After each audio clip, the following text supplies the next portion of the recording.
નમસ્કાર મિત્રો, સ્વાગત છે તમારું આપણી આ યુટ્યુબ ચેનલમાં જેનું નામ છે ગુજરાતી જીકેની જમાવટ।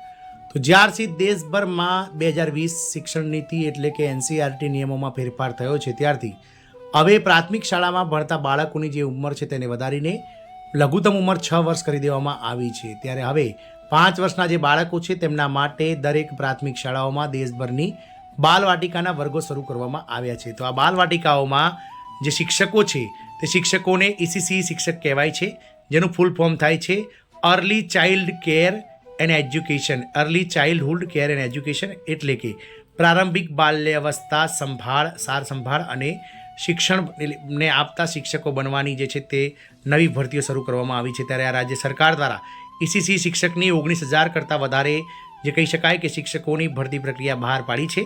તો જાણીશું આજના વિડીયોમાં વિગતવાર કે આપ ક્યારથી અરજી કરી શકાશે, શું હશે શૈક્ષણિક લાયકાત અને ઈસીસી શિક્ષક બનવાને લઈ અને આંગણવાડી કર્મચારીઓને શું પ્રાથમિકતા અપાશે કે નહીં, તમામ માહિતી સાથે આજના વિડીયોમાં આપણે ઉપલબ્ધ છીએ। તો વિડીયોના અંત સુધી આપ બન્યા રહો। જો ચેનલમાં તમે નવા સબસ્ક્રાઈબર અથવા નવા યુઝર હોય તો અમારી ચેનલને બાજુમાં રહેલું બેલ આઇકોન દબાવી ઓલ નોટિફિકેશન ઓન કરી સબસ્ક્રાઈબ કરી લેશો, જેથી કરીને આવા ન્યૂઝ તમને સરળતાથી ચેનલના માધ્યમથી ઉપલબ્ધ થઈ જાય। તો બાલવાટિકામાં ઈસીસી શિક્ષક એટલે કે early childhood care and education શિક્ષક બનવાની ઉત્તમ તક છે। આઉટસોર્સિંગ ધોરણે અરજી પ્રક્રિયાઓ આ રાજ્યમાં શરૂ થઈ ગઈ છે। વાત કરીશું ઉત્તર પ્રદેશની, તો ઉત્તર પ્રદેશ મૂળભૂત શિક્ષણ વિભાગ હેઠળ સંચાલિત આંગણવાડી બાલવાટિકા હેઠળ ઈસીસી શિક્ષકોને આઉટસોર્સિંગ પર તૈનાત કરવામાં આવશે।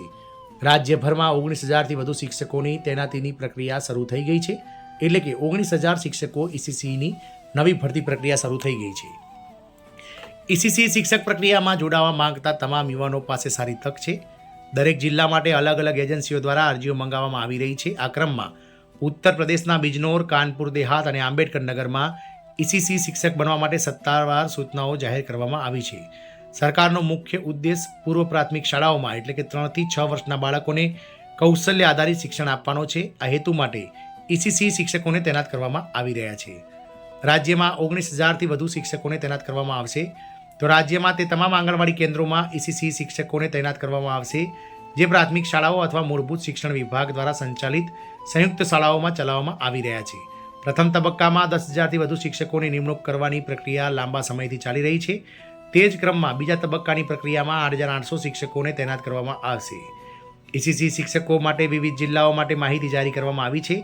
બિજનોરમાં 159 શિક્ષકોની જગ્યાઓ માટેની ભરતી પ્રક્રિયા શરૂ થઈ ગઈ છે, જેની છેલ્લી તારીખ 11 ઓક્ટોબર 2025 રાખવામાં આવી હતી।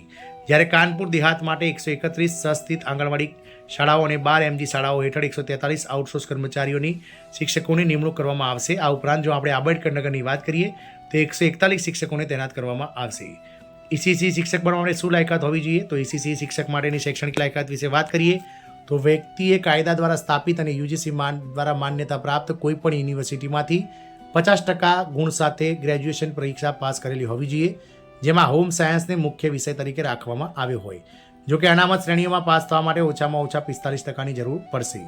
જો કોઈ વ્યક્તિ હોમ સાયન્સમાં સ્નાતક ના હોય તો નર્સરી ટ્રેનિંગ ટીચિંગ એન્ટિટી અથવા ડીપીએસસી અથવા council national council four teacher education દ્વારા માન્ય કોઈપણ સમકક્ષ લાયકાત માન્ય ગણવામાં આવશે। વય મર્યાદા ઓછામાં ઓછી 21 અને વધુમાં વધુ 40 વર્ષ હોવી જોઈએ। વયની ગણતરી 1 જુલાઈ 2025ના રોજ કરવામાં આવશે, જે 40 વર્ષથી વધુ ના હોવી જોઈએ। આંગણવાડી શિક્ષકને કેટલું માનદ વેતન મળશે, તો ઈસીસી શિક્ષકોને આઉટસોર્સિંગ દ્વારા તૈનાત કરવામાં આવશે। તમને જણાવી દઈએ કે હાલમાં તેમની તૈનાતી 1 વર્ષ માટે રહેશે।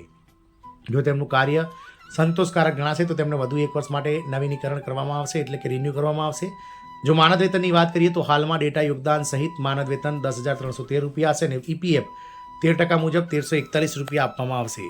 જોકે સરકારે આઉટસોર્સ કરેલા કર્મચારીઓના માનદ વેતનમાં વધારો કરવાની પણ જાહેરાત કરી છે। આવી સ્થિતિમાં આઉટસોર્સ સર્વિસ કોર્પોરેશનના અમલીકરણ પછી ઈસીસી શિક્ષક કર્મચારીઓના માનદ વેતનમાં પણ વધારો થઈ શકે છે। અરજી પ્રક્રિયા શું છે, તો પૂર્વ પ્રાથમિક શાળાઓમાં શિક્ષક બનવા માટે ઉમેદવારોએ ઉત્તર પ્રદેશ સેવાયોગ પોર્ટલ પર નોંધણી કરાવવી પડશે અને તેમના બધા જરૂરી દસ્તાવેજો અપલોડ કરવા પડશે।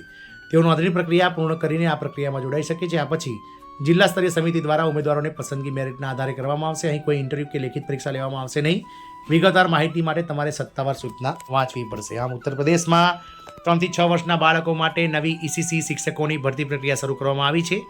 રાજ્યના પ્રારંભિક તબક્કામાં હાલમાં 19,000 જેટલા ઈસીસી શિક્ષકોની ભરતી પ્રક્રિયા કરવામાં આવશે। જય હિન્દ, અસ્તુ।